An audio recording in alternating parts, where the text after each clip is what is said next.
Hello po. Luto po tayo ng kilawin sa Kapampangan, kilawin sa Tagalog. Isang specialty din po ng Kapampangan to. Yan. Naglagay na ako ng mantika, bawang,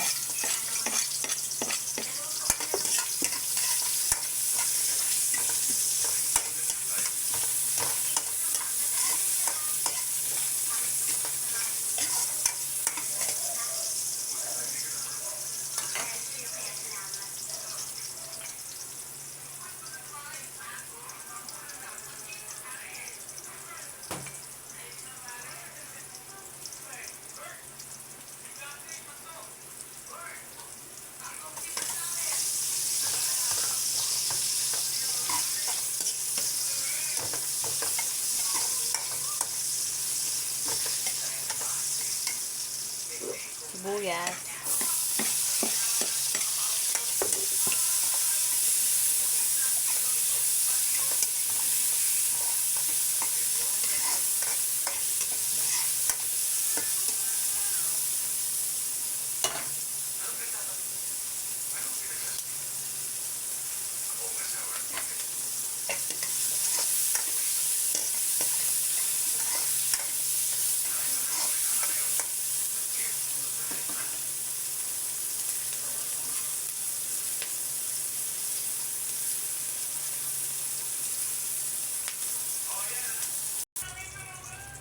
lagay ko na po yung baga ng baboy. Yan. Hayaan lang kung pumulutok.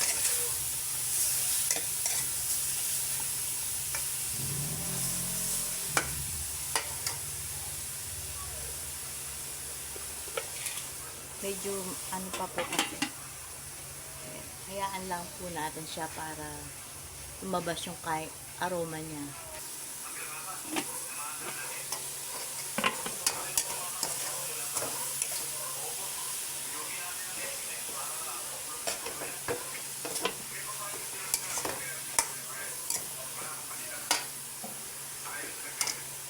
Ito po yung liempo. Pinakuluan ko na po ng bawang, sibuyas at suka. Para lumambot po siya. Yun, ito. Kailangan pong pumulutok muna para mawala yung lansa.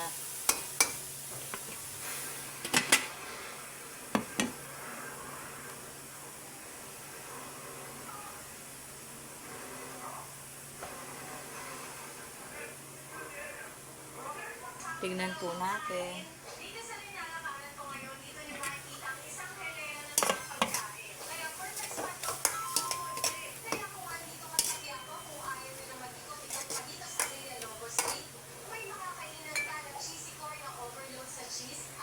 Lagyan ng patis.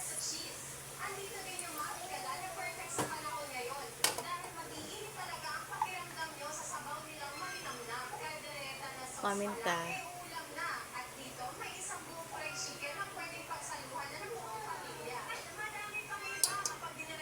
Masarap, madaming paminta para malasang malasa po.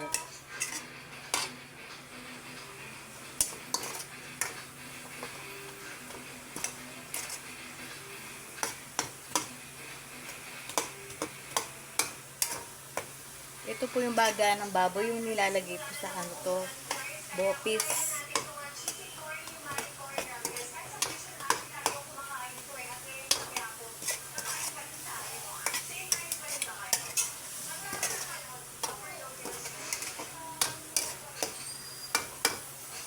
Yan, naririnig ko na, pumuputok na.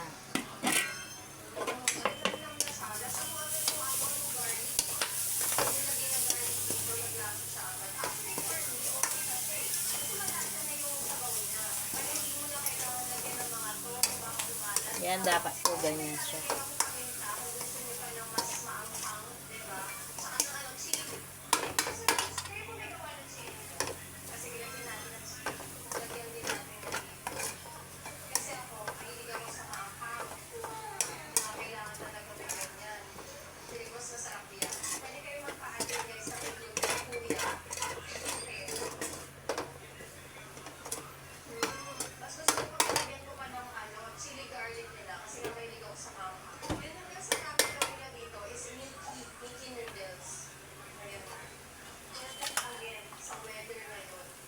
Igigisa ko na po yung karne na baboy.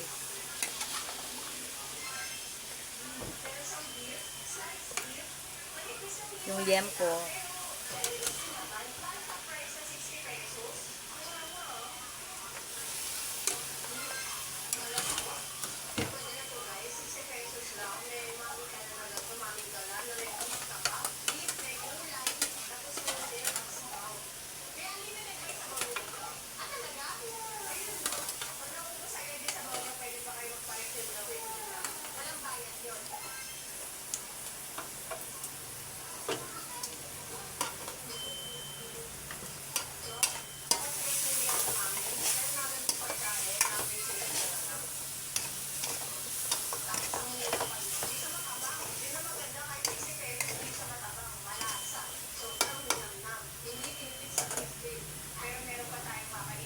Igisa-gisa lang po.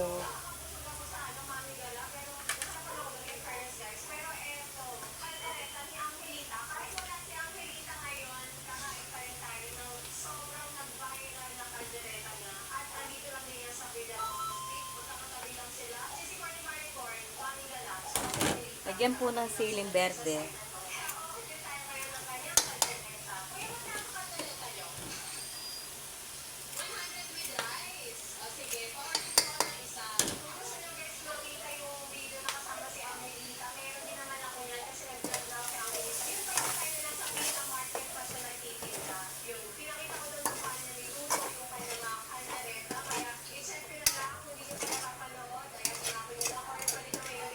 Yan. Lutong-luto po yung baga.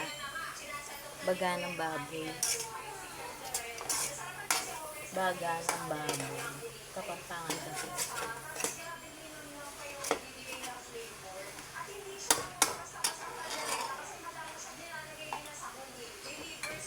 Dahil nilagay ko yung karne, lalagyan ulit ng unting patis.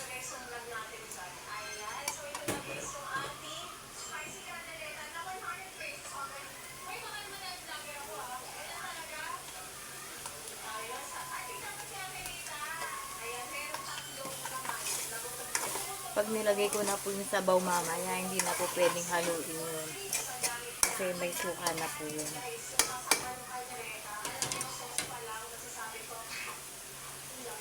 Yan. Naaamoy ko na yung sili, ang bango.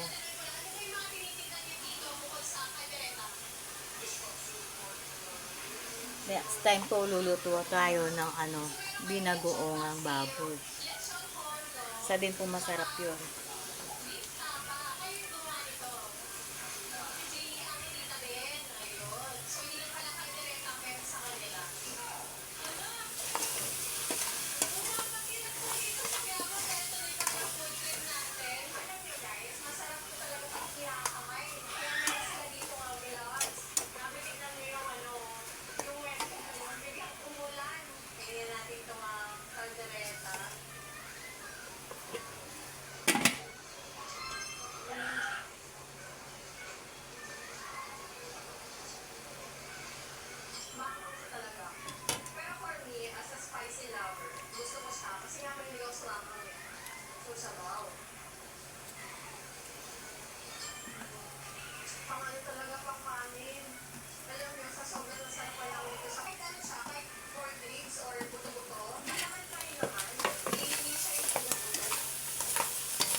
Lalagay ko na po yung sabaw kanina na pinagkuluan ng liempo.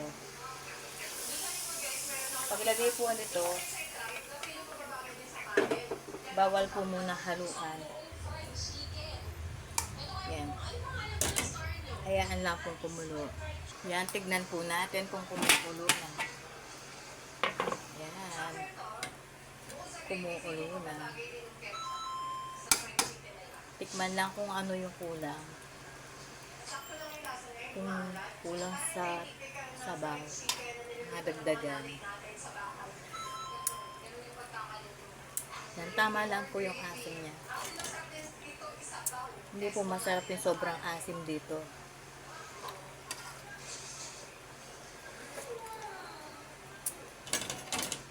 Hayaan lang po natin kumulo.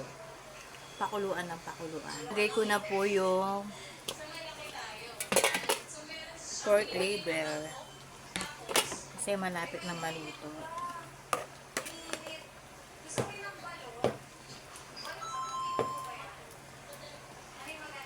Para hindi po siya matigas.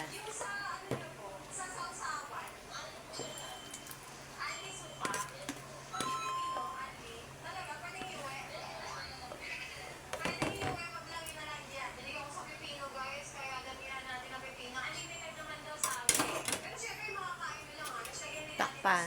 Hayaan lang pong kumulo. Malapit na pong maluto. Yan, tignan na po natin.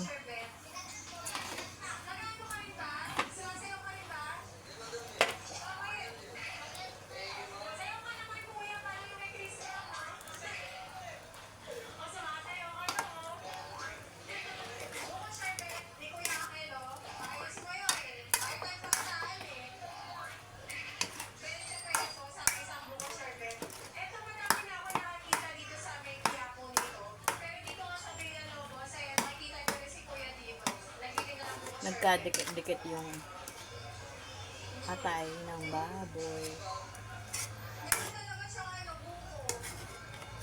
Yan po. Ang sarap po.